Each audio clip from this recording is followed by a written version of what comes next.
What's up, guys? Welcome back to the Circuit Podcast. Kate Constable here alongside Alec Kinsky. Alec, I feel like we've been trying to get this podcast up and off the ground for what seems like almost a year. Yeah, well, I feel like it coincides directly with COVID, so it's funny how, I feel like it took down the whole grassroots basketball industry, but everyone seems to be backing up and running, so here we are. Here we are, and a lot to talk about today. We're going to get into some of the Elite Eight games, some of the women's tournament games, and then obviously talk a lot about what's going on across the grassroots landscape and within the circuit that the season ticket has created. But a lot of big news this morning. Woke up to, well, I guess I was already kind of awake, 11 o'clock. I should probably be awake by then. But Roy Williams retiring from UNC. What were your first thoughts about that?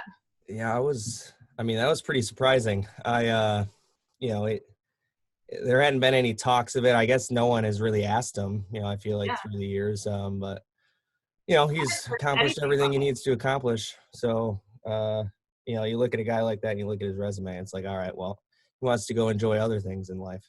Right. Yeah. 3 national championships, 900 some wins, I think. I mean, pretty good right there. But yeah. For sure. I thought we would have heard something about it, some rumblings. Why was it such?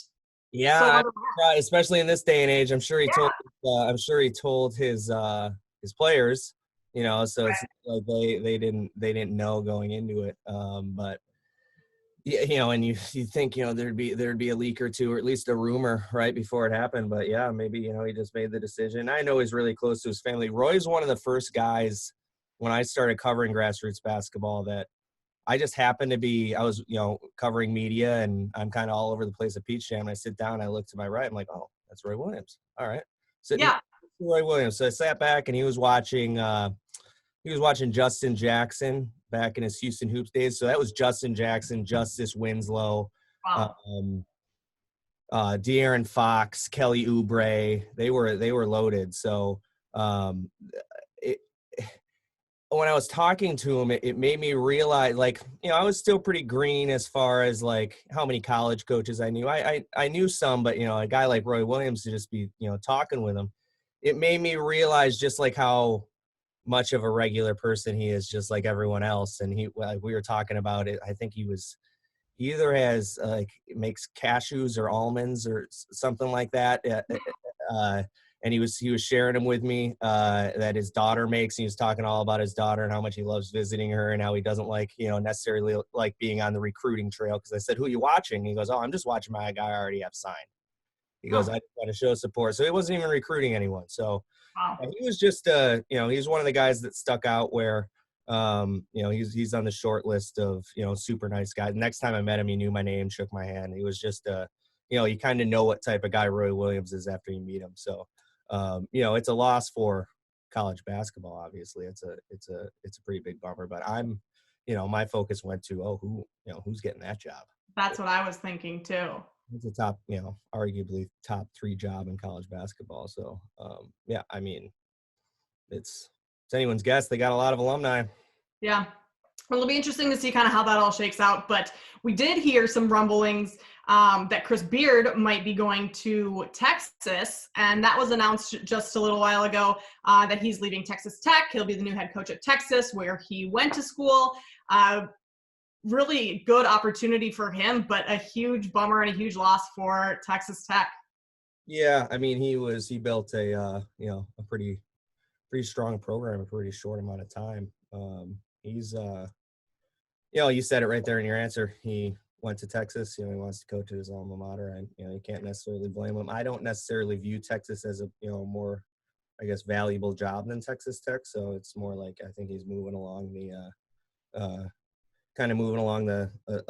same line, if you will. It's a bummer for Texas Tech, but also they have a chance to. There's a lot of good coaches available. And he left, like you said, he left him in a really good spot. He built that program back up.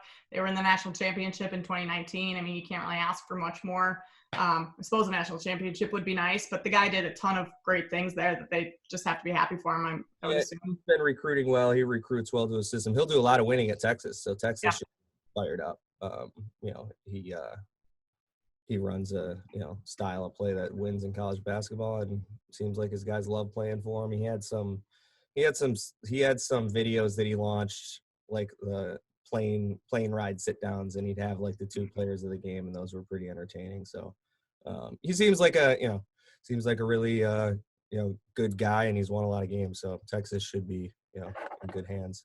Yeah, be fun to see where he takes that program. But let's switch gears a little and talk about some of the Elite Eight games. We had Oregon State and Houston. I think that was the first game that kicked us off, or maybe it was Baylor game was the first, but we'll start with Oregon State and Houston. Houston back in the Final Four for the first time since the Phi Slamma Jamma era. Yeah, they, I mean, a lot of people thought Sampson might be thinking about that Texas job, but if he's sticking around in Houston, I mean, they have a powerhouse already. You know, all the kids are looking at him like a high major now. They're winning with – they have pretty dynamic players. They beat – you know, I'm a unabashed, you know, Syracuse apologist. So you know, I watch a lot of – I watch all their games. So I watch you know, what their defense did to us and just how hard they play for them. So they're going to be I see them playing for the championship. I do too. So yeah, it should be interesting. Yeah, Marcus Sasser, 20 points that game. Quentin Grimes, 18. They did blow like that 17-point lead, though. That made me really nervous because I had Houston obviously in my bracket, wanting them to win. So that was a little unsettling for me, but they were able to hang on in the end. They took their foot off the gas, and also, you know, Oregon State kept hitting some shots. So I think that was, you know, that was wouldn't happen, I don't think, 2 times, but you can't, and I can't speak to it. There's several people out there that can, obviously, that I'm excited we'll have guests to be able to talk to, but you can't fake that type of pressure, right? What it's like to have 10 minutes left, you're winning, and if you win, you go to the Final Four. Yeah. Like, I haven't been in that situation. So how you respond to that and how a team responds to that, you know, if a couple guys start getting like, oh man, you know, a lot of it's mental too. So, you know, they hung with it. You know, Dejan Giroux is one of my favorite kids I covered in the UIBL. He's a, you know, super outgoing, you know, confident kid who, you know, has clearly, you know, found his spot. Same with Quentin Grimes, found his spot, both transfers. Bryson Gresham was a transfer, you know, so as we see the transfer portal, you know, booming, you know, everyone's talking like, oh, everyone's too many transfers. Some of these guys, I'm not saying the transfer portal isn't out of control, because it is, but some of these guys transfer and find a better fit. So that's on display, I feel like, in the Final Four. Okay, Arkansas Baylor. Maceo Teague was huge in that game down the stretch, 22 points. It kind of felt like Baylor, even though Arkansas did come back a little bit, it kind of felt like Baylor just controlled this one from the very beginning. That's what Arkansas does. They go down. I mean, I don't know what the number They're a second half. They like to play from behind, don't they? They went in double digits, I think, and like they said, like I feel like it was 12 or 13 games where they won after being down double digits, and Baylor's just too big of a hurdle to overcome there. Davion Mitchell's something, like he's something else. He looks like it, you know, he'd contribute to NBA teams right now, I think, and you know, he's one guy who they've asked him, and he goes, I just went to work during the quarantine. Like, I just got, you know, he clearly got a lot better. And there's some guys that, you know, followed suit. He's a lot of fun to watch, though. That kid, that whole team, you know, they're playing Houston, right? Yes. Yeah, that's what I had written down in a funny way. Yeah. If they play, like, if they go head to head with Houston, they're one of the few offenses that I feel like can, you know, topple Houston's defense, because Houston comes at you in waves. They had a bunch, like, even their bench guys came in. I'm like, oh man, Tremont Mark comes off their bench. Like he's a NBA prospect himself in the future. So, you know, that goes to show you how good Houston is. But Baylor's the one team I think that will you know, can give them fits just because of guys like Davion Mitchell. You got to guard him on the ball. And he's dynamic with the ball in his hands. Same with Jared Butler. I mean, that's a really, really good matchup, and great for Texas basketball, obviously. Yeah. Oh, that's a good point. I didn't even think about that. Texas basketball has really been on the map these last few years, especially in the tournament. Yeah, we could have a whole episode devoted to, you know, what they're doing on the grassroots scene right now. But yeah, they're having a lot of success in the tournament, and yeah, coaches jumping from one Texas school to another. So yeah, things are Yeah. things are going well in Texas. And then if we pause there just for a second, the Baylor women played UConn the other night, and that ended terribly for Baylor. That no call at the end. What was your take on that? I mean, I was watching it live, and I immediately saw it, and I'm like, well, as soon as you break the level of verticality, which are both of their arms came down, that's the first trigger to look for contact. So if they weren't looking for contact after that, or if they didn't see it, it's an unfortunate way for a game to end, for sure. It's a bummer.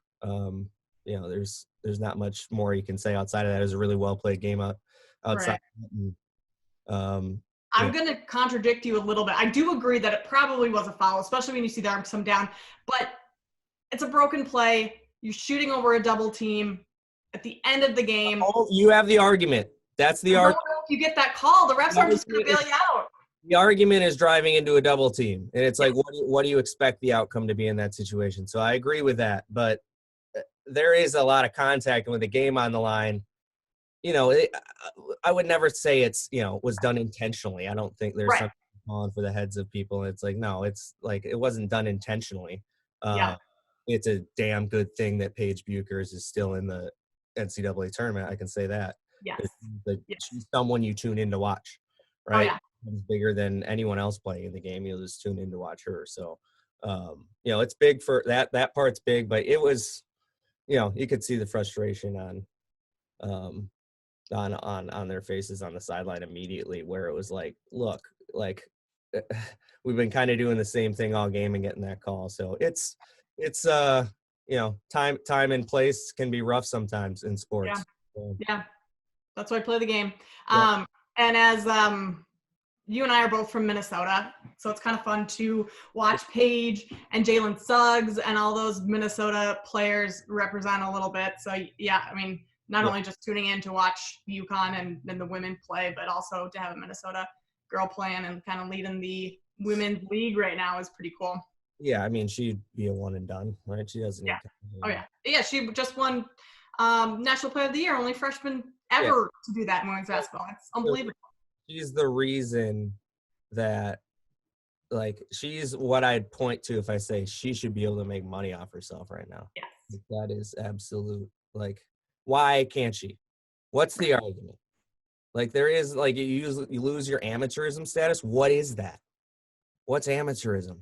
I don't understand who declared what that is. Why can my former employee, good friend Bree Lewerke, her boyfriend Ken, Shell was tweeting, and we'll post a link to it. I saw that, basically a thread of this make it make sense. It's not gonna make sense because it makes no sense, and people want like women's sports to start, getting the attention it deserves. Well, this is the first person who should be like leading that way, and now she's going to be hindered because she can't go to she can't become a pro right when she wants to. If she wins the championship this year, what else does she have to? Right. She's done it all already after her freshman year. No, I mean, it's hopefully we'll start seeing some movement soon because. And that's a topic we could go on and on and on about. That's a whole interview. Another topic right there with someone. We got to find the right people to talk to on that topic. Yeah. But speaking of Jalen Suggs, okay, we got to go over USC Gonzaga. I was at that game from the very beginning. Gonzaga just controlled the entire game. They made USC look like a high school team almost, and that's hard to do with the Mobley brothers in there. One of the best defenses in the country, and Gonzaga just picked them apart. They're my favorite to win the title. I think a lot of people would agree with that. Yeah, they just play at a different speed, and it's a controlled speed where they're always making the right pass. It's stuff you see from NBA teams. I watch NBA, and it's like, it's like watching an NBA team. They don't make mistakes that most college teams make. I don't think they even had a single turnover in the first half. Their role players are really good. I mean, Drew Timme, everyone that, a lot of people in Texas are going to be nodding when I say this, but no one's surprised by what Timmy's doing. He was phenomenal in the EYBL. Yeah. was like statistically, I know, we have these numbers we can look back at. It was one of the best high school players for his position for his team in that, for the team he played for at Pierce, being the size school they are in history. Like he was one of the most efficient players. So, being able to see what he's doing and, translate on the floor before we get to his, mustache, he's a tremendously talented kid. And he's a kid, you see him catch the ball and go on the break. That's what he did for Drive Nation in the UIBL. He was playing with, I think he was with Jemias Ramsey, Avery Anderson for Oklahoma State. Tyrese Maxey was with him for a little bit. I'm missing guys. Davion Harmon was with him for a little bit, I think. They were him around talent. You saw what you got, and he was like literally a point forward, right? Yeah. He was directing things for them. So seeing like he could play a more prominent role for Gonzaga. Like there's something to like. He's gonna come back, I think, and he'll be their focal point, and that'll be a scary, scary offense because now they got guys coming in. If Chet goes there, that's yikes. You just got Hunter Salas. He'll play. He's gonna play him. Real deal. They have a top 50 recruit sitting on the bench that they got mid-season. It's a great time if you're a Gonzaga fan, basically. They're not a mid-major anymore. People tweet about that. It's like, no, they're not. That's a high major program. They're getting high major talent. It's a high major program.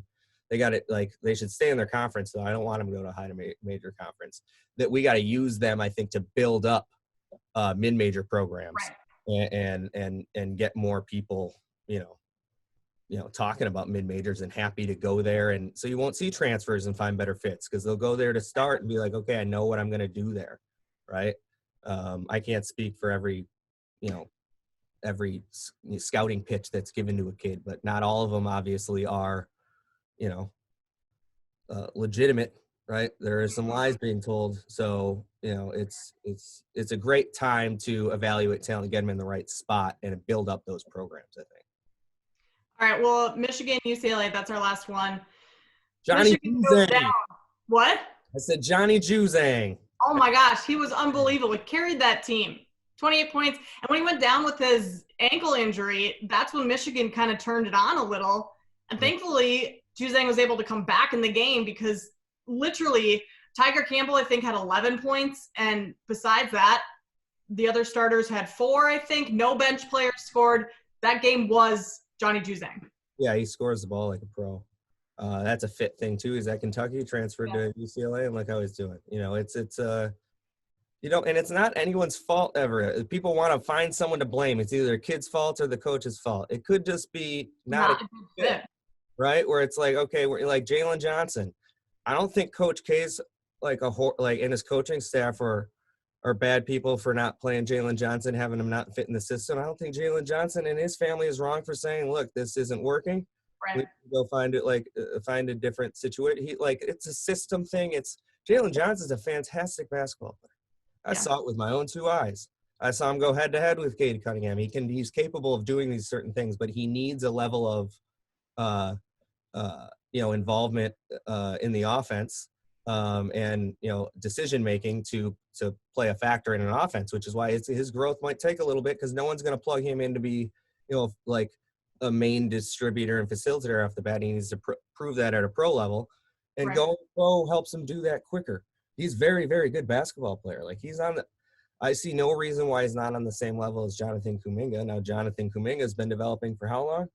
He's been developing for a while now that he's been a pro, right? Like almost a year, and he was training like a pro before that. He looks the part. Like the same thing will happen to these other elite recruits if they decide to go straight to the pros, straight to the league. And I think, Jalen Johnson was just a couple months late in that decision, right? Like, I got to be a pro. I fit better in a pro offense. I need more spacing. Like he needs to do other intangibles well, but everyone does. You have to improve. So that's part of the learning, and that's why you go to the G League and play a year there and grow and improve your skills and all of that. If it doesn't feel like the best fit, then you combine that with the fact he has to go to school and he has to take time going to classes and has that that he has to there's just he's a pro basketball player. That's what he wants to be, and people find too quick to blame, I think. Yeah, for sure. And you never know what other circumstances go into his decision, all of that. Okay, Final Four now. 4 teams left. Circuit alumni in those games. We have quite a bit. Which do we think is the strongest circuit? The EYBL, Adidas, or Under Armour, based on who's playing in the Final Four? Well, it was the Elite Eight, and tell you the truth, it's pretty close across the board. It depends what you're looking at. I think we're going to run the Final Four numbers, and there's just a lot of different alumni from a lot of different really, really good programs. So it's not surprising that, these teams are finding success, right. When you look at it. So I'm going to – Compton Magic. Compton Magic. In the Elite Eight, they had 8 alumni in the Elite Eight, and 7 of those 8 were rotation players. Yes. That's pretty good. Yeah, and they had a production of almost an entire team, and it can't be overstated. Those more than a couple of years, but especially those years they had a lot of really talented players. They won a lot of games, and that has clearly translated to success at the next level. Houston Hoops have I think they have 3 left in it. They have Tremont Mark. They have Matt Mayer. LJ Cryer is also on Baylor. They're showing really, really well for themselves. And then once you see what program a player comes from, it doesn't surprise you that one of those players is representing one of these teams. There was the Alfred Payton elite team a couple of years back, obviously, when DeJon Jarreau and Bryson Gresham played on that team. They made it to Peach Jam. They made noise at Peach Jam. They were really good. They went to UMass together. Wasn't a good fit. Now look at them, right? So There's your point right there, completely too. Yeah. Find the fit. Yeah. Find the fit, and they had the right fit clearly in grassroots. Some things, going to the East Coast from Louisiana, not many people do that. Especially going to a school like UMass. I think they're just a product of, a lot of these guys start young in good programs, and they, Davion Mitchell, played for the Georgia Stars, and he was terrific. They went 7-9, right? So they struggled, and he had Garrison Brooks on his team from North Carolina, Chuma Okeke, who got drafted in the NBA. They had a really good team, but, some of these guys are putting up numbers where it clearly translates. Jared Butler from Mebo, there's a lot of guys that, you see them and you see how they played in grassroots. You're like, oh, this makes sense. They always check a lot of the boxes. So yeah. Okay.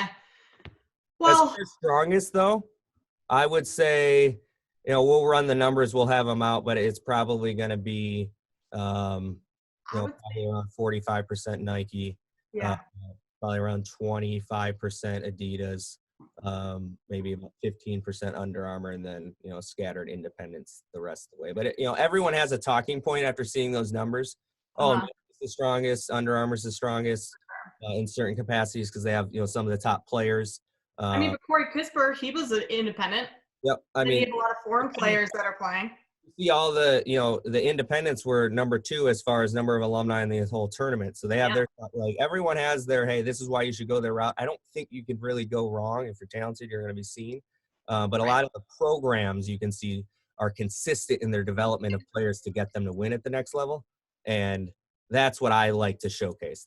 Compton Magic is a perfect example of that. Their off the court stuff's terrific, but look what they're doing on the court. To have 8 guys, I think that was 11% of the entire Elite 8 comes from Compton Magic. Yeah. They're doing something right over there. Yeah. Wow. That's for sure. Okay, if we switch over to grassroots, the season that we're in right now, Alec, we have some events coming up, but can you give us a little breakdown of what events people will see, what they should be looking out for, how we're tracking all of them? What does all of that look like? Yeah, so we've started, grassroots has started, right? So we have a list of events. You can find it on the season ticket. We'll provide a link so you guys can check this out. But it's essentially final scores of every game in the country for events we cover. So we have a full event operator list, but it's up to 26 event operators now. In which case, if you play in their games, we're going to count against your record, and we keep track of your record in our system. So our standings lists are pretty deep for 17, 16s, and 15. So we just have a lot of data that hasn't existed before. So I can tell you that I'm going to have to pull up this number, but each individual circuit's record each weekend, right? So how Under Armour teams did, how Adidas teams did, how Nike teams did, how they did against each other. So all of those data points are going to be able to be found by us now, because we're tracking, the final scores for all of these different events. And individual stats as well, right? Well, individual stats for all the circuit games for sure. So when they come back, Under Armour, Adidas, and Nike, when they announce their dates, hopefully we're going to see basketball in July from the circuits. Yeah. And we can see some, high level teams play against one another. And that's the best way to evaluate talent, I feel like, as well. So there's a lot of tournaments. You mentioned which one should they be at, that have a lot of these teams, right? We call them our circuit certified events. They're the events where a lot of shoe circuit teams happen to go, right? And there are a lot this weekend at an event called the Tip Off Classic in Atlanta.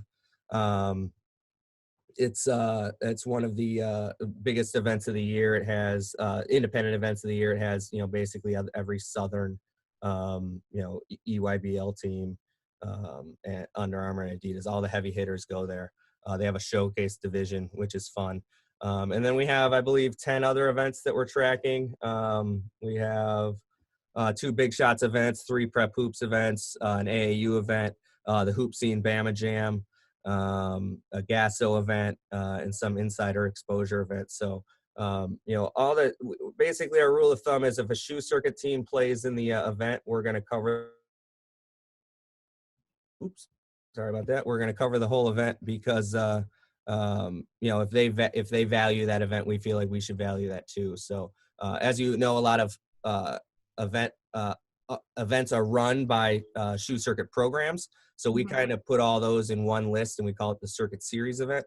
So if there's a shoe circuit program, Nike, Under Armour, and Adidas, that runs an event, it's all going to fall under the list of our Circuit Series event. So we only split those up just to kind of, educate the people following and kind of put those events somewhere, because otherwise they'd just be individually listed events. D1 Minnesota has their Summer Classic. E1T1 has their Invitational. Night Riders has their Invitational. But that's really the only events they run. So we put them in one spot, and you earn a little more points in our scoring system by playing in those events. So, a lot of teams like to support other teams that are around them too, and you get some support cross-brand too. There will be Under Armour teams that'll support a Nike team, and a Nike team that'll support an Adidas team. So it's fun to see those relationships happen at the independent events, and a lot of good matchups happen. So we're tracking all that, and we're going to be able to tell you who the best grassroots team in America is, hopefully. A lot of good basketball over the next few months. But we also had good basketball last weekend. We're going to each week we're going to go through and give you guys our best team from the previous weekend, both on the boys and girls side.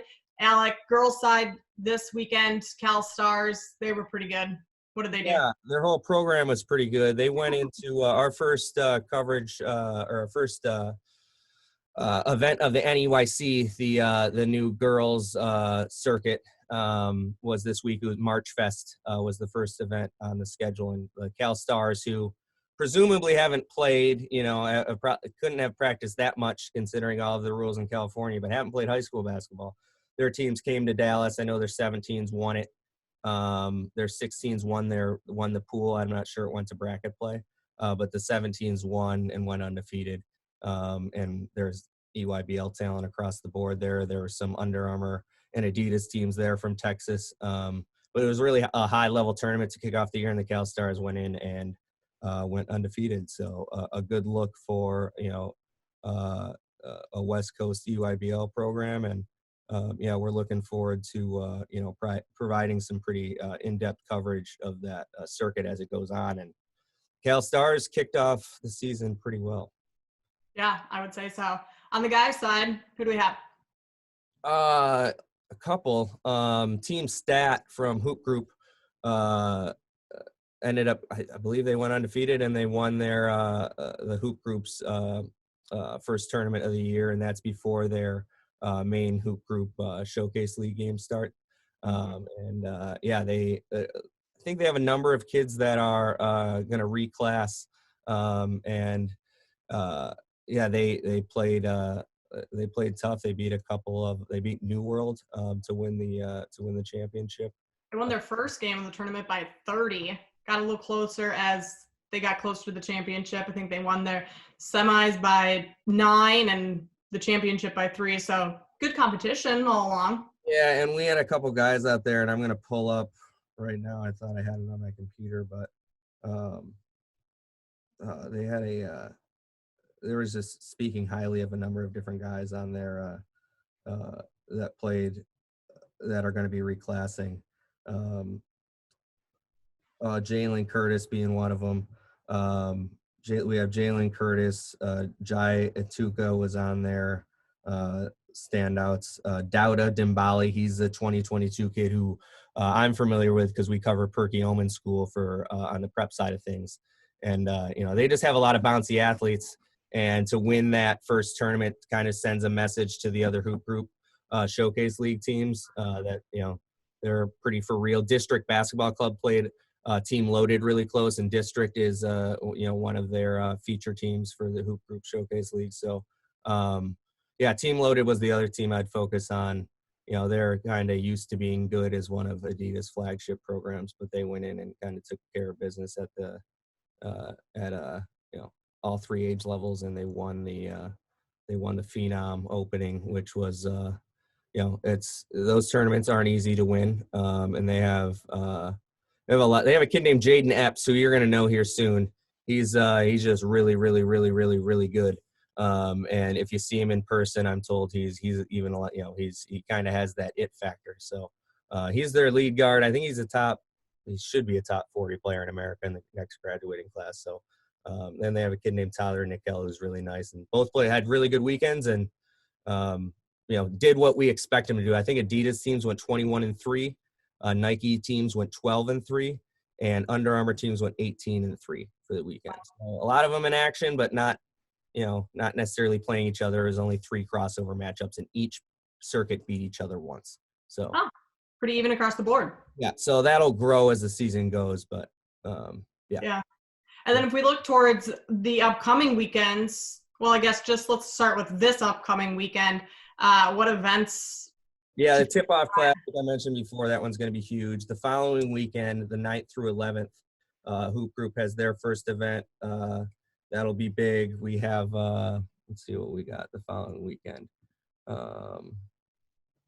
There's Prep Hoops has their live season kickoff. Hoop Group has their Jam Fest. We have the Cali Battle Zone, so that's going to be run by the Compton Magic. They have a good amount of teams out there, and then then there's really tournaments. There's kind of tournaments across the country each weekend that a lot of these teams kind of flock to. And I'm looking right now. We have 23 tournaments between the 9th through 11th. So a lot of individual event operators are in action that weekend. And then there's ones we specifically focus on. So it should be. There's a lot of basketball that's going to be played, and we have a lot of data that's going to be on the. Oops, I keep muting myself when I go back. For people to determine, who the, at 3 age levels, who the best team in America is. So.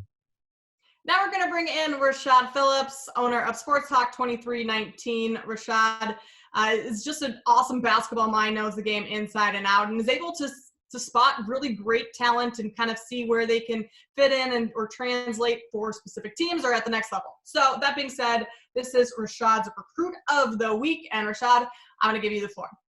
Hi, I'm Rashad Phillips, and I'm excited to bring to you my Recruit of the Week, and it's none other than 6'10" Cam Corrin out of John Paul, Texas, the powerhouse. Look, this school is 70-3 in the last 2 years. They have 2 state finals because of this kid. 6'10", 40% from the 3. He's what I call a hybrid post. Evan Mobley is opening the doors for guys like this. Look, plays for pro skills for the EYBL. He has offers from LSU, Florida, Arizona, Arizona State, wherever school this kid chooses, you're getting an impact player. Cam Corrin is the real deal. I'm Rashad Phillips. I'm signing off. Talk soon.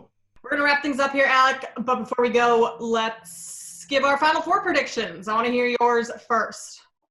I kind of said it before. I think Houston's gonna prevail. I think their defense is really, really strong. I think this little time off is gonna get Jero a little healthier. I think he's gonna be tough to deal with. I think Houston's riding a wave right now, and I think they'll be more comfortable in the Final Four. Either way, I think it's gonna be a close game. If the guards show up for Baylor, if Mitchell and Butler are able to do their thing, and be hard to guard as they are, Baylor could certainly take it. But I'm going with Houston, and then I can't not go with Gonzaga. I've been assuming teams are going to be able to, at least meet their pace, and I've been, fooled. I don't know if UCLA has what it takes to necessarily slow them down. It might be a similar. They jump on them early that we saw at USC, but who knows? Juzang scores like a pro. They could stay in it. They play a tough defense, and I like UCLA's makeup, as a team. I just think Gonzaga, they've kind of proven themselves. They're really, really good. Yeah, I'm going to agree with you there. I think Gonzaga, UCLA, they like to slow the pace, kind of grind it out, but Gonzaga gets out and runs, and I don't see them slowing them down enough to be able to win that game. I would love to see the upset. That would be pretty fun. That would shock everyone. I hope it's a close game. USC got blitzed. That game was over. I looked up. I think it was 21-6 when at the very beginning. So we want a good game, but I think Gonzaga comes out on top. I'm going to go with, I know I mentioned earlier, I could see Houston in the championship, but a lot of family that went to Baylor. So I'm going to go with the Baylor Bears to beat Houston. Like you said, Mitchell, Butler, if those guys can get going, I think they've got it in the bag. Yeah, it's weird. I think it's matchup driven. I think I think Baylor gives Gonzaga a much more difficult matchup. So I'm wrong because I think that would be they can meet their pace. Houston's going to have to dictate that pace, and that's going to be can they do it or can they not? I think they really do it against Baylor, and if they do, Gonzaga plays so fast. And a lot of it has to do with Jalen. Jalen gets the ball and goes, and they don't like. Their bigs play at the same pace as Suggs. They never slow down. That's the problem. You think they're gonna hit a lull, but they might miss a couple shots, but they come at you in waves. So Yep, I agree. And then we'll probably won't record before the championship. I assume Gonzaga is gonna win. I hope both games are close at least. That's what I'm hoping. We want to watch some good basketball. All right. Well, that's all we have for you guys today. We'll be back next week. Like Alex said, probably not before the national championship game on Monday, but we will keep cranking out these episodes for you guys and keep updating you throughout the season as tournaments go on, as teams get better, players get better, just on news all around the grassroots basketball landscape. So we will see you guys soon.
And now we have A. Tope, director of the Compton Magic, with us.